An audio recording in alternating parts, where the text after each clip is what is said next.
e econômicas. Como isso vai nos impactar e vai mover as peças do tabuleiro estratégico? Eis a questão. Então, quais são as tendências? Quais são os desafios? E o que vem por aí?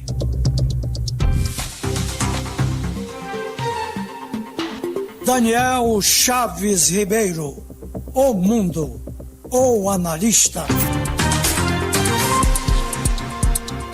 Bom dia, Luiz Melo. Bom dia, Zilana. Tudo bem, pessoal? Bom dia, professor. Bom dia, professor. Bom dia. Muito feliz em ter o senhor na bancada, Luiz Melo. Já estávamos morrendo de saudade aqui, viu? Muito obrigado, professor. Olha, a gente vai falar um pouquinho hoje sobre a implementação dessas tarifas comerciais pelos Estados Unidos, que representam um choque significativo para a economia brasileira, afinal de contas, não tem como negar isso. E para essas relações bilaterais se encontra em um momento muito difícil, tá? As consequências imediatas desse tarifaço, que agora não é mais uma promessa, uma realidade, é a contração de exportação de setores chaves do Brasil, que vai gerar perda de receita, pode gerar desemprego e principalmente pressão sobre a balança comercial. E isso vai forçar politicamente o governo brasileiro a uma resposta dura, tá, Melo? Porque vai escalar certamente uma tensão diplomática e vai forçar a aceleração do realinhamento brasileiro na direção de outros parceiros estratégicos que já são prioritários, como a China e a União Europeia. E, naturalmente, vai gerar uma pressão política interna também.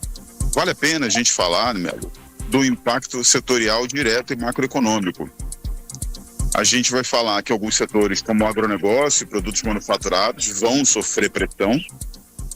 A gente vai ter uma pressão naturalmente elevada na balança comercial, com uma deterioração do superávit comercial brasileiro, naturalmente.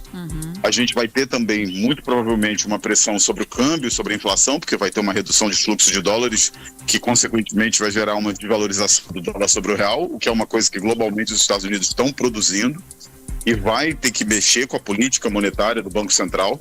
E principalmente a queda das exportações e a incerteza de investimentos vai mexer com o PIB brasileiro, podendo levar, ainda não se tem certeza exata disso, a revisões para baixo nas projeções de 2026, principalmente. Agora, professor... Do ponto de vista político, Belo... Oi, diga. Pois não, bom dia. É porque teve um impacto menor do que o esperado, né? Já se fala até, em vez de falar tarifaço, se fala tarifinho, né? E como é que fica a questão da carne e do café? A gente tem um problema sério aí nessa direção, porque naturalmente o maior consumidor, o maior importador do produto brasileiro nesse setor do agronegócio, da pecuária, são os Estados Unidos. Há uma tendência geral, Zulana, que eu queria dizer, que inclusive eu queria falar muito do açaí, que tem sido muito falado, também. E o açaí não ficou de fora do tarifaço, né? Sim, eu estou muito preocupado aqui em falar com o nosso ouvinte sobre as consequências para o Amapá e para a Amazônia. Porque se a gente teve uma boa notícia com a castanha do Brasil, a gente não teve uma boa notícia com a açaí, Zulana. Inclusive a empresa aqui do Amapá suspendeu, né, a exportação de 1,5 toneladas de açaí. Demoraria aí 30, 40 dias para chegar, mas ele acabou suspendendo. O pessoal do Bailique fala num prejuízo de aproximadamente R$300 mil ou dólares, não lembro agora de cabeça, porque vai suspender as exportações que ia fazer em julho. O açaí não ficou de fora. E nisso... já tem uma expectativa, Zulana, de uma pressão na direção de, inclusive, especialmente no Pará, que é um grande produtor de açaí no Brasil, mas obviamente do Amapá também, pela conexão que a gente tem, de um derretimento de empregos. Isso vai mexer com renda dos ribeirinhos, de todo mundo que trabalha na cadeia do açaí, tá? Sim. Então isso naturalmente vai ser um problema para a gente contornar. Parece que hoje o governo federal vai anunciar um pacote de medidas na direção de apoiar a cadeia do açaí, porque ela não ficou de fora. O que ficou de fora, surpreendentemente, foi a cadeia da castanha do Brasil, que aqui no Amapá tem um produto de excelente qualidade na região sul do Amapá, né? E a castanha do Brasil ficou de fora, surpreendentemente, assim como a laranja, assim como outros produtos. Então, a gente tem uma preocupação central aí do ponto de vista dessas exportações agropecuárias, agrícolas, vamos dizer assim, do Brasil, e focando na Amazônia e no Amapá, especialmente para o açaí. Eu diria que esse é o maior problema.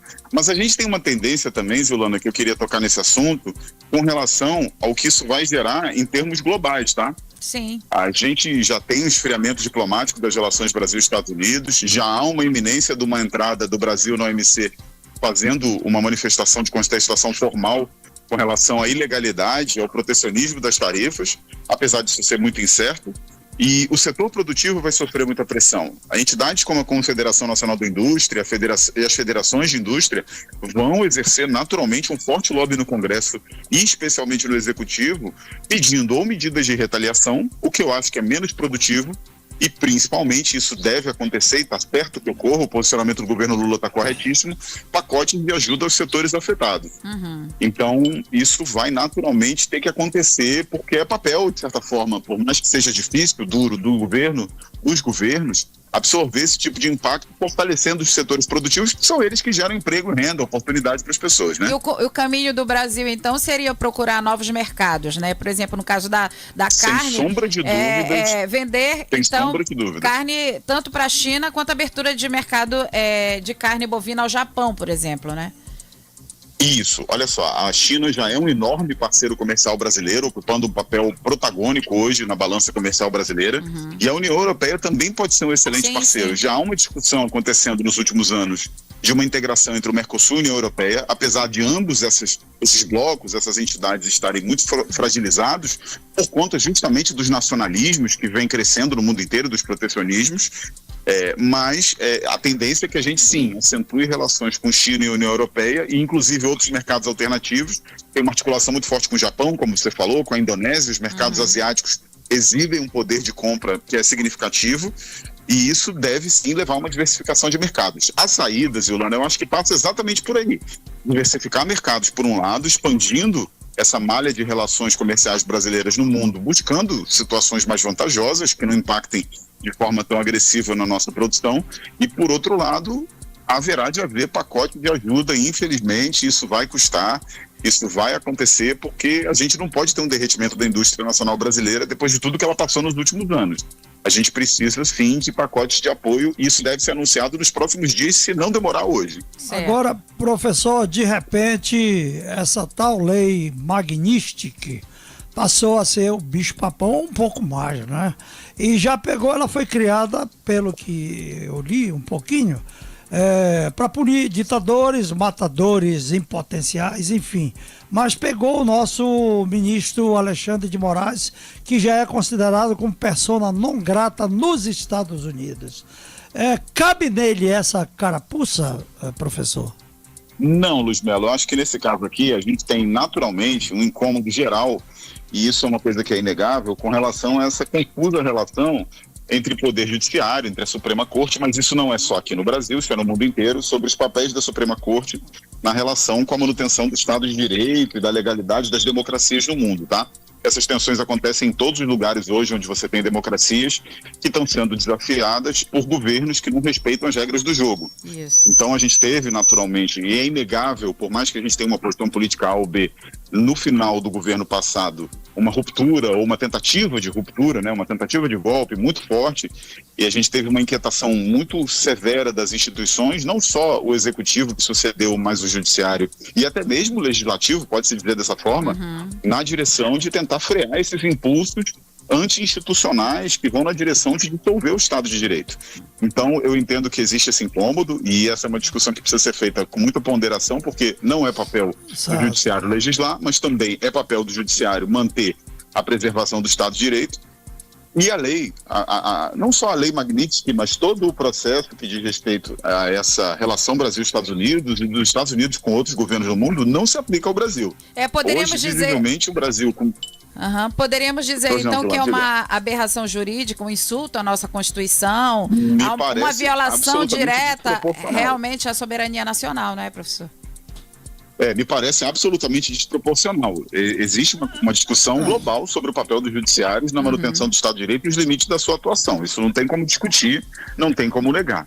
Agora, isso não qualifica o Brasil como uma ditadura ou como uma tirania, e não há uma perseguição política no Brasil do ponto de vista prático. Se a gente quiser abrir essa discussão, a gente vai olhar que esses limites da relação entre judiciário e executivo e grupos políticos, enfim, a democracia como um todo, ela não é um fenômeno específico de perseguição com relação ao governo Bolsonaro ou aos seus correligionários. A gente tem que lembrar toda a controvérsia que envolveu a Lava Jato, toda a controvérsia que envolveu várias operações que colocam instabilidade democrática no cenário de forma abusiva, absurda. Então a lei Magnitsky, a decisão do Trump em apoiar o Bolsonaro não configura nenhum lastro na realidade. É sem pé nem cabeça nesse caso. Porque parece assim que isso não é uma democracia, né? Que isso é um desrespeito à ordem constitucional, né? A independência dos poderes aí e a dignidade do Brasil. A gente tem que ter uma postura, eu me remeto muito ao que o Melo sempre coloca no Diário Histórico, quando ele lê de manhã, que é muito legal. A gente não tem como controlar as relações que os Estados Unidos vão estabelecer com a democracia brasileira. O que a gente precisa ter muita clareza que nós, como brasileiros, temos uma democracia resiliente, com todas as histórias de golpes e de instabilidades que aconteceram nos últimos 50, 60 anos, tá? É inegável que a democracia brasileira, ela luta muito para se manter de pé, e eu entendo que nesse caso aqui a gente não tem uma tirania acontecendo no Brasil. E não é poder, não é capacidade, não é potência dos Estados Unidos decidir se nós somos uma democracia ou não. Então, essa sim é decididamente uma decisão sobre soberania. Inclusive, Zilana, o Trump dá um presente eleitoral para o Lula nesse momento. Pois seria uma espécie de tentativa de golpe, professor? Não sei se de golpe, mas de uma influência exagerada, desproporcional e visivelmente com intenções de alterar o tabuleiro político brasileiro, o que não é papel dos Estados Unidos. O que eu entendo tristemente é que, de repente, o ex-presidente Jair Bolsonaro e o filho dele, que chamam de Eduardo Bolsonaro, resolveram maldosamente brincar com o próprio país deles, que coincidentemente é nosso também. E deles, né? E aí, Melo, coloca a direita brasileira hoje está com um desafio muito severo. Assim, falando sem papas na língua, a gente tem um problema muito grande, que é a direita brasileira se encontrando numa sinuca de bico, numa fragmentação na qual ela não pode apoiar esse tipo de medida, porque vai afetar toda a população e setor produtivo, mas ao mesmo tempo a gente tem os nomes de maior peso no campo da direita, como o presidente Bolsonaro e sua família, propondo medidas e visivelmente, abertamente influenciando, conspirando com relação à economia brasileira, o que causa problemas. Inclusive, há muitos parlamentares que hoje falam em crime de lesa-pátria com relação a essa decisão do que hoje ainda é deputado federal Eduardo Bolsonaro. Pois é. Muito bem, professor Daniel Chaves, muitíssimo obrigado. Melo, para mim é um prazer falar com vocês, eu estou sempre às ordens, é só chamar. Um forte abraço. Muitíssimo obrigado, bom trabalho hoje. Vamos que vamos.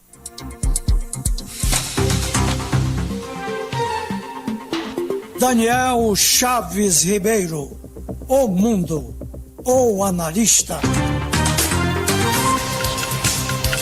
No relógio da